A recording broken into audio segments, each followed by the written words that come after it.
השם הוא אבא טוב והוא תמיד מתפאר בי, רואה בי רק את הנקודות הטובות, רואה שאני רוצה להיות טוב רק לא יוצא לי, חסרות לי כולה כמה תפילות.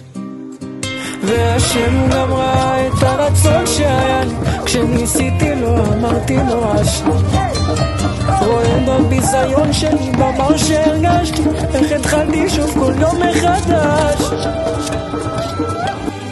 והשם יתברך תמיד אוהב אותי ותמיד יהיה לי רק טוב. השם יתברך תמיד אוהב אותי ותמיד יהיה לי רק טוב, ויהיה לי עוד יותר טוב ועוד יותר טוב ועוד יותר טוב ועוד יותר טוב ועוד יותר טוב ועוד יותר טוב, ותמיד יהיה לי רק טוב.